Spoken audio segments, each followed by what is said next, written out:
अस्सलाम वालेकुम friends, welcome back to top smarties drama serial Khudsar. आखिर शाज़मा इस घर को इस मुकाम पर ले ही आई कि आज भाई भाई का गिरेबान पकड़ रहा है। ऐसे हालात पैदा कर दिए कि ये भाई जो एक दूसरे से इतना प्यार करते थे आज एक दूसरे के गिरेबान पर आ गए। जैसे ही सास ने शाज़मा को थप्पड़ लगाया तो शाज़मा ये बात कैसे भूल सकती थी। उसने भी बदला लेने की ठान ली और जब दूसरा भाई आया तो उसने सारी कहानी सुनी। बहन भी रो कर गले लगी और कहा कि मैंने ऐसा कुछ नहीं किया जैसा शाज़मा भाभी ने मेरे पर इल्ज़ाम लगाया। तो ऐसे बहन की बात और इज़्ज़त की बात कौन बर्दाश्त कर सकता है। इसीलिए तो आफान पहुंच गया ज़ीशान के पास और कहा कि अपनी बीवी को समझा लो, वो हमेशा से ऐसे करती है। तो ज़ीशान का कहना था कि आपकी बीवी भी तो ऐसे ही करती है, हमारी मासूम सी हरीम है और आपकी बीवी उसको इस मुकाम पर ले आई। पता नहीं क्या गलत मलत पट्टियाँ पढ़ाई कि आज हमारी बहनों ने किसी की इज्जत की परवाह भी नहीं की और हमारे हाथ से निकलती जा रही है।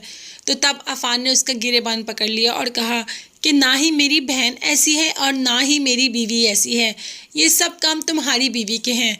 शाज़मा तो शुरू से ही खुदसर थी, हम सब उसको जानते हैं कि वो अपनी हार अपनी ज़िद के आगे कुछ भी नहीं देखती और जब बात उसकी अना पर आ जाए तो वो सब कुछ रौंद देती है। जैसे उसने तुम्हारी बहन की इज्जत भी रौंद दी और तुम कुछ नहीं कर पाए, तुम सिर्फ अपने बीवी के पल्लू के साथ ही बंधे हुए हो। आज तो सास भी शाज़मा पर चीखना शुरू हो गई। जब ही शाज़मा बोली कि आप इन दोनों भाइयों के दरमियान मुझे क्यों लेकर आ रहे हैं, तो सास भी वहाँ पर भड़क पड़ी और कहा कि ये सब कुछ तुम्हारी और सिर्फ तुम्हारी वजह से हो रहा है। तुम्हें इस घर से अलहदा होना है ना, तुम इसलिए मेरी बेटी पर इल्ज़ाम लगा रही हो, तो तुम चली जाओ इस घर से। मैं खुद तुम्हें कह रही हूँ कि तुम जाओ। इसीलिए तो माँ ने ज़ीशान की तरफ मुँह पलटा और कहा कि अपनी बीवी को यहाँ से ले जाओ, ये इस काबिल ही नहीं है कि इस घर में ये हमारे साथ रह पाए। इसे बहुत शौक है ना अलग घर में रहने का, तो तुम ऐसे करो इसको अलग घर में ही ले जाओ, क्योंकि यहाँ पर ये जब तक रहेगी ये किसी न किसी पर इल्ज़ाम ही लगाती रहेगी, किसी न किसी को अपना निशाना ही बनाती रहेगी, कभी भी घर में सुकून और इत्मीनान नहीं रहने देगी, क्योंकि इसकी नेचर तो शुरू से ही ऐसी है। इसकी माँ ने तो आज तक इसको कुछ सिखाया ही नहीं।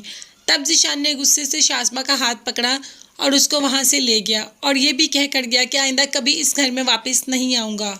ऐसा कह तो दिया कि आइंदा कभी इस घर में वापस नहीं आऊँगा। क्या इस बात पर कायम भी रह पाएगा ज़ीशान, क्योंकि अभी उसको शाज़मा के बारे में सही इल्म नहीं।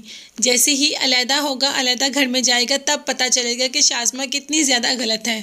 उसको सिर्फ़ और सिर्फ अपनी अना अजीज़ है। वो सिर्फ़ और सिर्फ अपने बारे में सोचती है और ख़ुद को सबसे बेहतर समझती है, जो कि इसकी सबसे बड़ी गलती है।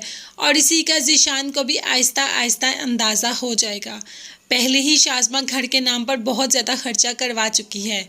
अब जब अलहदा होगी, ना सास होगी ना कोई नंद होगी, तो और ज़्यादा खर्चा करवाएगी और ये तो ज़ीशान को बहुत जल्दी सड़क पर ले आएगी, क्योंकि ज़ीशान की सैलरी में तो इसको रहना आएगा ही नहीं। ज़ीशान ने तो इसको पहले ही कहा है कि मैं इस घर में बहुत मिनिमम से अमाउंट देता हूँ, इस घर में सारी अमाउंट अफान भाई देते हैं, लेकिन शाज़मा को इन चीज़ों से कोई फ़र्क ही नहीं पड़ता। वो जैसे ही न्यू घर में जाएगी खुद को नाज़िया की तरह दिखाना चाहेगी, लेकिन वो कभी भी नाज़िया नहीं बन सकती। नाज़िया को उसके सब्र का फल मिला और ये तो बहुत ही ज़्यादा बेसब्री है। हर चीज़ में जीत, हर चीज़ में जीत, इसी ज़िद ने इसको बहुत ज़्यादा खुदसर बना दिया और यही खुदसरी आगे आएगी जब ये ज़ीशान से अलहदा हो गई। ज़ीशान तो इसको छोड़ ही देगा एक ना एक दिन, फिर कहाँ जाएगी। बहुत शौक है ना इसको बाहर जाने का, ये तो यहीं पर ही रहेगी। और ज़ीशान भी जब इसको छोड़ेगा तो अपनी कज़न माहम के साथ शादी करने के लिए तैयार हो जाएगा, तो फिर कहाँ जाएगी ये, फिर इसकी खुदसरी कहाँ जाएगी, फिर घुटनों के बल आएगी, लेकिन कोई भी इसको नहीं थामेगा। तो फ्रेंड्स, आप लोग मुझे कमेंट्स में बताइएगा कि आपको ये ड्रामा कैसा लग रहा है।